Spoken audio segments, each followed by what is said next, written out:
Assalomu alaykum aziz do'stlar. YouTube kanalimiz orqali sizlar uchun foydali ma'lumotlarni berib borishda davom etamiz.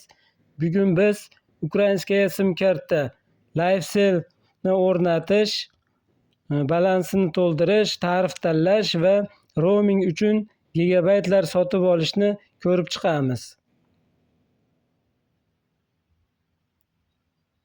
Play Marketdan LifeSell ilovasini topamiz va uni o'rnatamiz.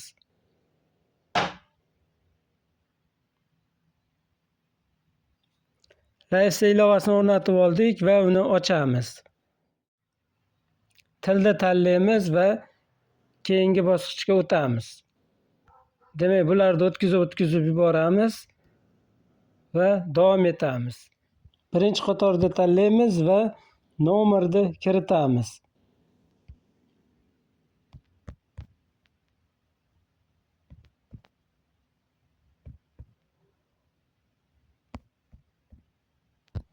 Tasdiqlaymiz. Bu nomerga kod keladi.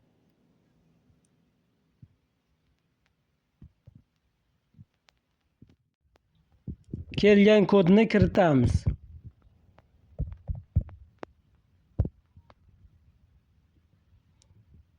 Parol qo'yishimiz kerak bo'ladi. Parol 8 ta simvoldan iborat bo'lishi kerak. Kamida, misol uchun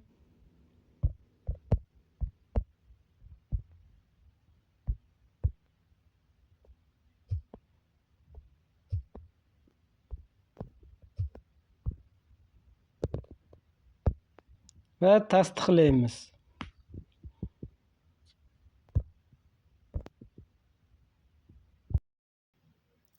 Mana sim kartamizni o'rnatib oldik. Endi tariflarni ko'rib chiqishimiz mumkin. Bu tarifning ichida hamma tariflarni ko'ramiz. 300 grilli, 500 grilli, 450 grilli har xil tariflar bor. Buni hammasini ko'rish uchun vse tarifini bossak, hamma tarif mana kelib chiqadi.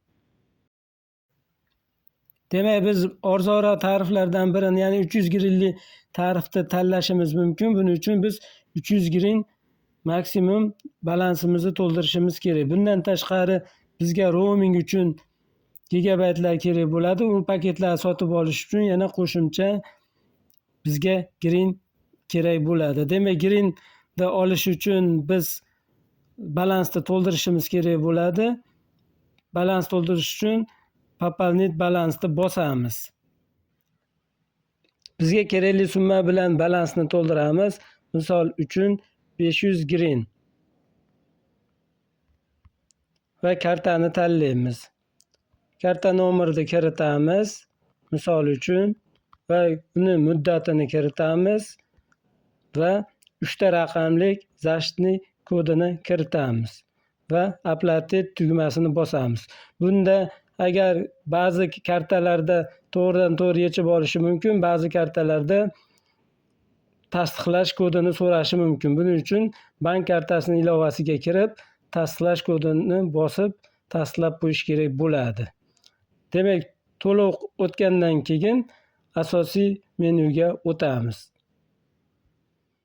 Green Ukraina pul birligi bo'lgani uchun kartamizda konvertatsiya qilib yechib oladi.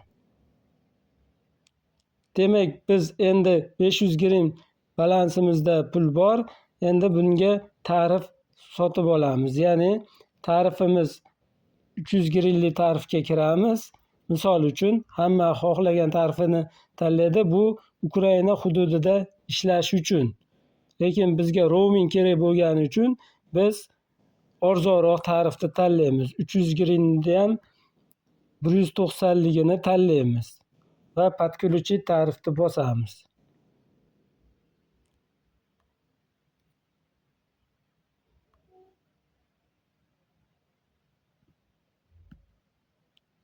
Demak, mana tarifimizni sotib oldik. 190 grilli tarifni bossam ham 250 grilli tarifda o'zi ulab berdi. Mana interneti bor 40 gigabayt va bezlimitli ijtimoiy tarmoqlar uchun gigabayt beryapti, lekin bizga bular kerak emas, chunki bu Ukraina hududida ishlaydi xolos. Bizga roaming hududida, ya'ni Ukrainadan tashqari hududlarda ishlaydigan gigabaytlar kerak bo'lsa, bunda biz roaming uchun paket sotib olishimiz kerak. Buning uchun Moy poslugiga kiramiz va Vibrat poslugini ko'ramiz va hammasini ko'ramiz.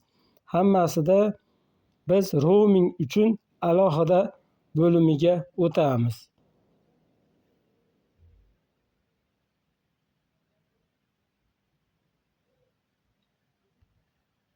Roaming ichini ko'ramiz. Mana roamingda bizga 15 gigabaytli 2 haftaga 250 gringa, 40 gigabaytli 3 haftaga 550 gringa, 1 haftalik 150 gringa 5 gigabaytli paketlar taklif qilyapti. Demak, bizni balansimizda 250 grin bor. Bu 2 haftalik 15 gigabaytli paket sotib olishimiz mumkin. Agar biz 40 gigabayt 3 haftalik 550 grinli paket sotib olmoqchi bo'lsak, yana biz 300 grin bilan biz balansimizni to'ldirishimiz kerak bo'ladi. Yana xuddi oldingidek balans to'ldirish va karta tanlab, karta raqami, muddati va zashni nomerini kiritgan holatda yana balansda to'ldirishimiz mumkin bo'ladi va to'ldirganimizdan keyin xuddi shu paketni tanlashimiz kerak bo'ladi. Hozir biz bir haftaligini olib ko'ramiz. Mana misol 5 gigabayt bir haftaga 150 grinligini sotib olib ko'ramiz.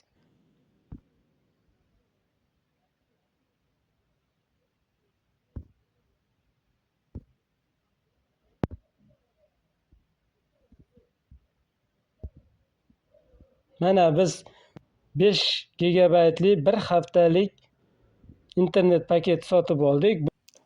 Asosiy menyuga o'tdik. Mana biz balansimizni ko'rdik. 100 grin balansimizda pul qolyapti va 40 gigabayt Ukraina hududida ishlatish uchun tarifimiz bor. Shuni ichiga kirsak, bizda qanday tariflar borligi va qanchadan gigabaytlarimiz borligini ko'rishimiz mumkin.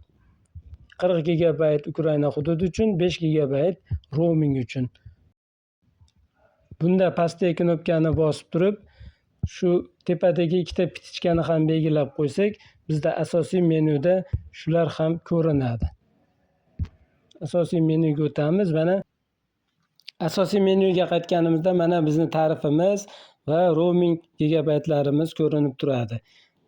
Buni yana boshqacha kod bilan ham tekshirishimiz mumkin. Yulduzcha 108, yulduzcha 2 reshetka qilib tersak ham qancha bizda qoldiq borligini ko'rsatib turadi. Mana bizning 5 gigabaytlik paketimiz 8-aprelgacha amal qiladi va qo'shimcha ma'lumotlarni shu yerda bilishimiz mumkin. Demak, aziz do'stlar, roaming paketimizda gigabaytlarimiz tugasa, biz yana yangitdan sotib olishimiz mumkin. Azizlar, ozgina bo'lsa ham ma'lumot bergan bo'lsak, o'z fikrlaringizni kommentariyada yozib qoldiring va kanalimizga a'zo bo'lib qo'yishni unutmang. Keyingi videolarimizda yanada muhimroq mavzularni yoritamiz.